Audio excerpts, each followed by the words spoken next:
তুমি বাড়িতে পড়াশোনা করো না, তুই শুধু পড়তে যাও। আমি কিন্তু ক্যামেরা অফ করতে বলেছি।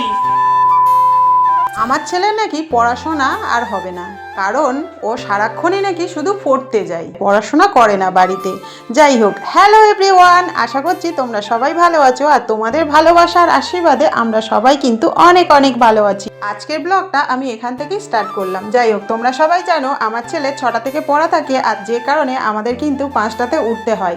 তো যাই হোক, আজ হচ্ছে মঙ্গলবার, আর আজ কিন্তু ছেলের পড়ার সকালের ছুটি, তো যে কারণে ছেলে বসে গিয়েছে পড়তে, আর আমি দেখো তাড়াতাড়ি করে উঠে বাসি কাজগুলো সেরে নিচ্ছিলাম। সত্যি কথা বলতে এই কাজগুলো না আমি রাত্রে সেরে রাখি। আর কাল রাতে যেহেতু প্রচণ্ড পরিমাণে ঝড় বৃষ্টি হয়েছে, যে কারণে কারেন্টও চলে গিয়েছিল, আর ভাবলাম থাক কাল সকালেই করবো। ইনভার্টার ছিল, কিন্তু তাও দেখো ইনভার্টারের লাইট জ্বেলে এইসব কাজ করার কোনো মানেই হয় না, যে কারণে আর কিছুই করা হয়নি, তাড়াতাড়ি করে নিচে চলে গিয়েছিলাম। যাই হোক, অনেকে বলছো যে আমার ছেলে নাকি পড়াশোনা হবে না, কারণ ও শুধু সারাক্ষণই পড়তে যায়, বাড়িতে কখন পড়ে, বাড়িতে না পড়লে কিছুই হবে না। সত্যি কথা বলতে ওর প্রতিদিন সকালে পড়া থাকে আর সন্ধ্যেতেও পড়া থাকে, টোটাল ওর 3টে মাস্টার। তো ও কিন্তু ওর টাইম মতো পড়াশোনাটা ঠিকই করে, বুঝলে তো। আর আমিও কিন্তু ওকে টাইম মতো পড়াই। সত্যি কথা বলতে আমি যেটুকুই দেখাই তোমরা সেটুকুই দেখো। দেখো, আমি তো সকাল থেকে দুপুর পর্যন্ত ব্লগটা বানাই, আর সব থেকে বড়ো কথা আরও একটা কথা হলো, ব্লগটা আমি আমাকে নিয়ে করি, আমি মেন ভূমিকা হচ্ছে আমি সারাদিন কি করি না করি খুঁটিনাটি সেগুলোই তোমাদের সামনে তুলে ধরি। তো আমার ছেলে কি করছে না করছে সেটা দেখানোর কিন্তু মেন বিষয় নয়।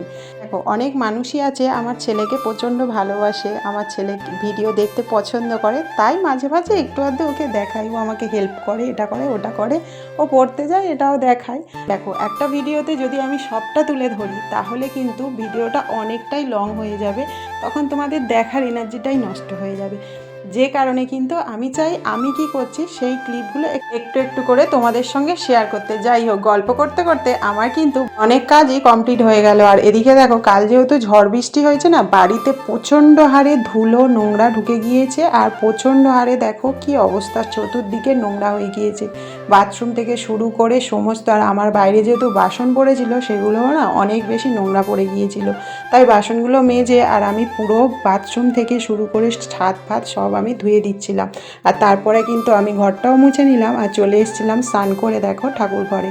আর যেহেতু এখন 9:30 বাজার, ছেলে স্কুল ছুটি, তাই 10টা থেকে একটা পড়া ছিল, তো ও যাবে বলে আমি কিন্তু তাড়াতাড়ি করে দেখো টিফিনগুলো করে দিলাম, আর ও খাওয়া দাওয়া করে কিন্তু বেরিয়েও পড়েছে, আর একা একা যাচ্ছিল, তাই মনটা খারাপ করেই যাচ্ছিল। আর ছেলে চলে যাওয়ার পরে আমি তাড়াহুড়ো করে টিফিনটা সেরে নিলাম, কারণ দেখো খাওয়া দাওয়াটা কমপ্লিট করে নিলে তারপরে কিন্তু আবার রান্না বসাতে হবে। আর সত্যি কথা বলতে একা হাতেই সবটা করতে হয়, তো ওই জন্যই না অনেকটা দেরি হয়ে যায়। আর দেখো, আর দেরি না করে আমি কিন্তু সবজি টবজিগুলো সমস্ত কেটে কুটে রেডি করে নিচ্ছি, আর ওদিকে কিন্তু আমি ভাতটাও বসিয়ে দিয়েছিলাম। আর আজকের মেনুতে কিন্তু সেরকম একটা কিছু ছিল না, তাই সবজি কাটতেও আজকে বেশি দেরি হয়নি। ভেবেছিলাম ডিম আলু সিদ্ধ করেই ডিমের তরকারিটা করব, কিন্তু শাশুড়ি মা আবার বললেন যে উনি ভাজা ডিমের তরকারি খেতে ইচ্ছা হয়েছে।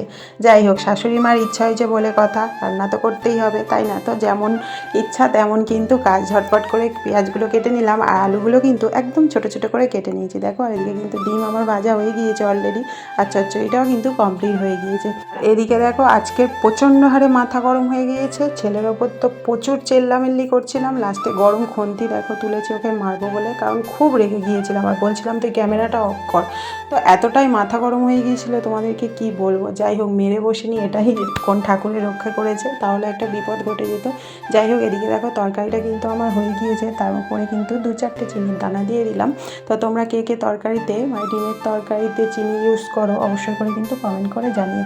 যাই হোক, রান্নাটা তো আমার কমপ্লিট হয়ে গিয়েছে, আর দুপুর অনেকটাই হয়ে গিয়েছে, তো চলো এবারে খাওয়া দাওয়াটা সেরে নিই। আর এদিকে দেখো, শাশুড়ি মায়ের ভাত আমি নিচেতে দিয়ে এলাম, আর তারপরে কিন্তু আমাদের জন্য ভাত রেডি করে নিচ্ছিলাম।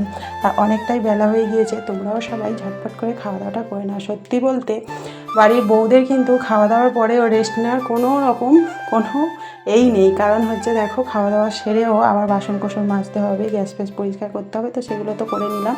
আর তারপরেই আমার কাছে ফোন এসেছিলো, 2টো পার্সেল এসছে, তো চলে এলাম নিচে, এসে দেখো পার্সেল 2টো আনবক্সিং করছি। তো যাই হোক, আমার এই ভিডিওটা তোমাদের কেমন লাগলো অবশ্যই করে কিন্তু কমেন্ট করে জানিও, আর দেখা হচ্ছে তোমাদের সঙ্গে পরের ভিডিওতে। তো চলো টাটা, সবাই ভালো।